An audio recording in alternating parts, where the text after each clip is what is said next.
Saya menikmati presentasi dan argumen rekan Zainal Abidin Bagir ya, tentang nasionalisme bertuhan dan perlu tidaknya undang-undang perlindungan umat beragama ya.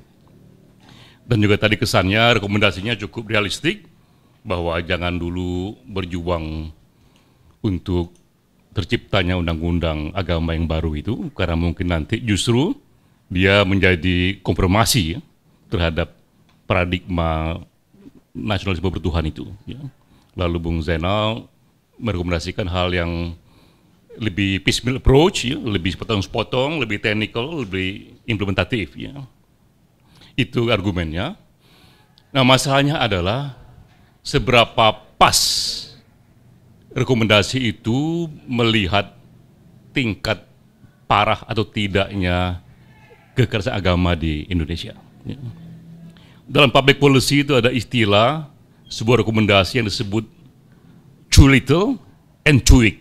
Ya, terlalu sedikit, terlalu lemah untuk menghadapi sebuah kondisi yang sudah agak parah. Ya. Sehingga ibaratnya kita melihat rumah terbakar, tapi rekomendasi kita tentang air yang memadamkan api itu terlalu sedikit dibanding api yang berkobar lebih cepat. Akibatnya jika dijalankan pun jauh lebih banyak rumahnya akan terbakar nantinya itu ya. Nah, karena itu penting bagi kita pertama memahami dulu data. Ya.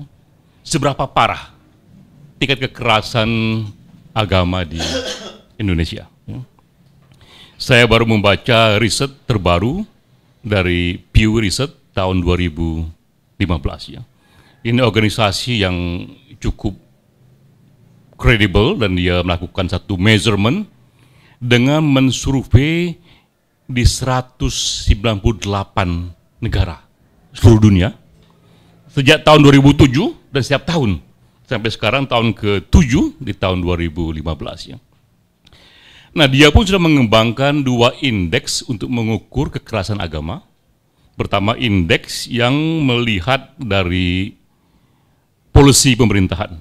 Dia beri nama itu Government Restriction Index, ya, GRI. Ya. Bagaimana dia melihat seberapa besar polisi pemerintah yang diskriminatif itu, baik di aturannya ataupun di action para birokratnya itu.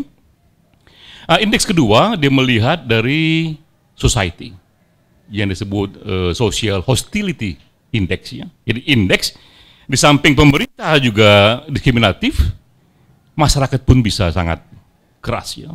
Nah, masing-masing itu ada ukurannya. Yang untuk government index itu ada mungkin 20 variabel ya. Juga social indexnya ada juga ada sekitar 10 sampai 20 variabel. Sehingga terbentuklah sebuah kategorisasi pelanggaran agama yang bisa dibanding-bandingkan di seluruh dunia ya. Nah, dia buat itu 4 level kategori pelanggaran agama di seluruh dunia, mulai dari levelnya low, moderate, high, dan very high. Jadi very high ini ada kategori kekerasan agama yang begitu beratnya, dilihat dari government index-nya ataupun social hostility index-nya itu. Ya. Hanya ada 7 negara dari 198 negara yang ada di level very high itu ya. Salah satunya adalah Indonesia. Ya. Jadi Indonesia posisinya 1 dari 7 negara yang dianggap kekerasan agamanya itu very high. Dia hanya sebanding dengan Rusia, India, Pakistan, Bangladesh, dan Nigeria ya. Dan Mesir, 7 negara itu. Ya. Jadi di mata dunia pun begitu tinggi kekerasan agama yang sudah ada di Indonesia, yang terbaca dari government policy-nya, terutama di perda-perda yang semakin banyak ya, dan juga dari social hostility-nya, dari begitu banyak kekerasan di masyarakat yang terkesan juga dibiarkan oleh pemerintahan. Ya. Jadi udah setinggi itu satu keparahan kekerasan agama ya. Nah, apakah dia bisa hanya dijawab dengan satu tindakan yang tidak komprehensif, yang hanya sepotong-sepotong gitu ya, yang juga hanya technicalities, yang mungkin bisa dikerjakan, tapi efeknya justru kobaran hostility yang diciptakan oleh hal yang ada sekarang ini makin membesar, dan makin susah dikendalikan. Ya. Nah, karena itu saya membayangkan selaku seorang pembuat advisor misalnya, membuat sebuah advice, hal apa secara konseptual yang paling mungkin dibuat untuk mereduksi tingkat kekerasan ini secara signifikan. Ya. Nah, saya bayangkan setidaknya harus ada roadmap yang lebih sistematik ya, untuk akhirnya dengan roadmap ini dikerjakan, kita merasa kekerasan ini secara signifikan bisa dikurangi ya. Nah, 3 roadmap itu, pertama yang minimal, kedua yang optimal, ketiga yang maksimal ya.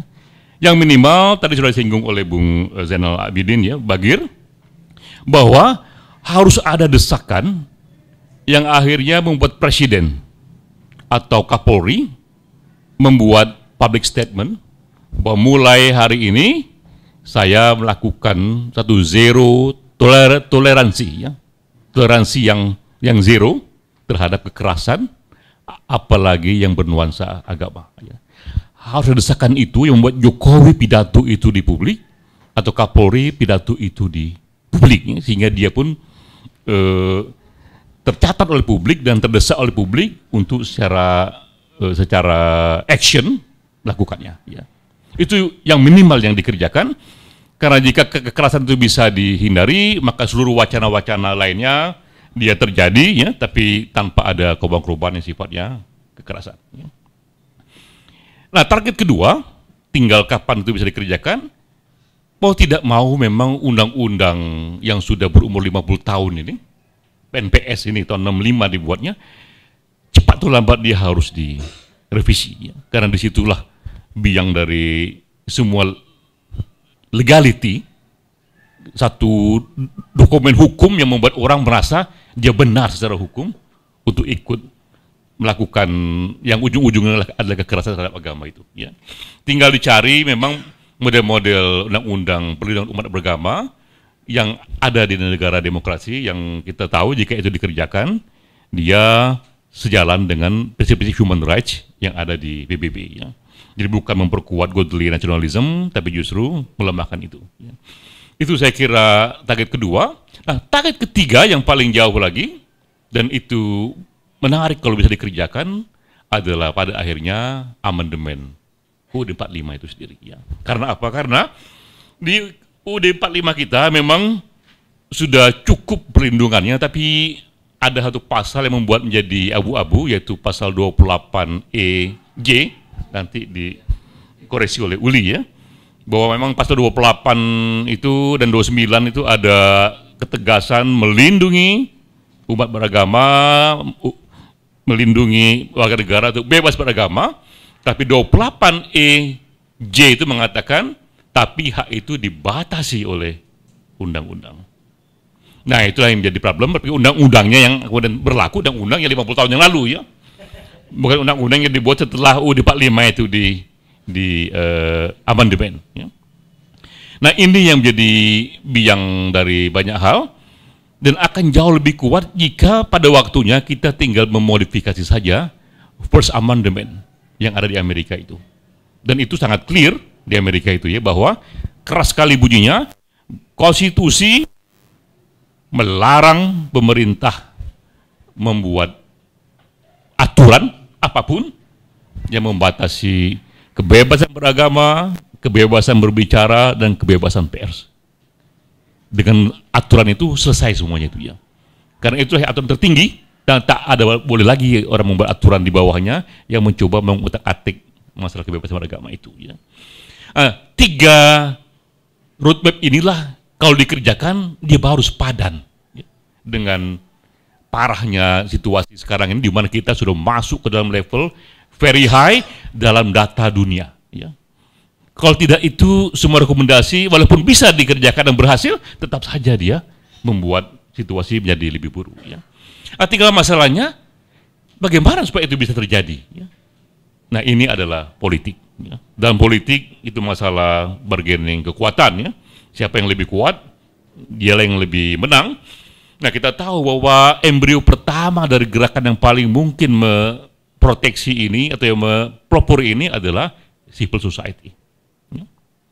Masalahnya di civil society kita ini terjadi kekosongan itu, ya. Sudah ada kegelisahan yang sifatnya individual LSM, tapi belum ada semacam united front LSM yang bersatu, ya. Yang bisa di dalamnya itu ada begitu banyak LSM yang punya aspirasi yang sama, ya, dengan basis organisasi yang kuat dan dana yang cukup misalnya untuk mengerjakan satu penekanan, ya. Kalau itu ada, itu jauh lebih mudah, ya. Nah, itu hal yang biasa itu dibuat. Jadi saya kira langkah selanjutnya dari kita di LSM ini adalah bersama mencoba membuat sejenis koalisi LSM itu, ya. Tapi hanya terbatas pada 3 agenda tadi, ya. Bagaimana kita dengan koalisi itu mendesak presiden membuat statement soal zero tolerance, ya, pada kekerasan, lalu mencari partner di partai atau DPR dalam rangka membuat undang-undang perlindungan umat beragama yang baru, dan ketiga melobi DPR atau presiden, ya. Jadi saya kira agenda seperti itulah yang kita butuhkan sekarang, karena tanpa roadmap seperti itu masing-masing aktivis bergerak sesuai dengan kegelisahannya, ya, dan selalu pasti setelah itu ujungnya adalah selesai, kalah oleh waktu, kalah oleh biaya, dan akhirnya kita pun terpencar lagi kepada perhatian yang lain, ya. Jadi saya kira roadmap itulah yang penting untuk dikerjakan, yaitu ada target-target yang sifatnya minimal sampai makro, dan ada juga organisasi yang mengerjakannya, dan ketiga lobby, ya. Karena saatnya saya kira ini kawan-kawan LSM ini bergerak melampaui apa yang dikerjakan sekarang ini, itu masuk ke tahap legislasi itu, ya. Jadi itu tambahan saya buat Bung Zainal Abidin Bagir, ya, bahwa kita apresiasi ininya, satu elaborasinya, tapi disadari juga bahwa magnitude dari kerusakan yang ada sekarang ini sudah begitu tinggi, sehingga harus diberikan rekomendasi yang juga sepadan, ya. Apakah dia bisa dikerjakan apa tidak, minimal secara konseptual dia selesai itu dengan rekomendasi tadi, ya. Selanjutnya adalah politik, ya. Demikian, wassalamualaikum warahmatullahi wabarakatuh.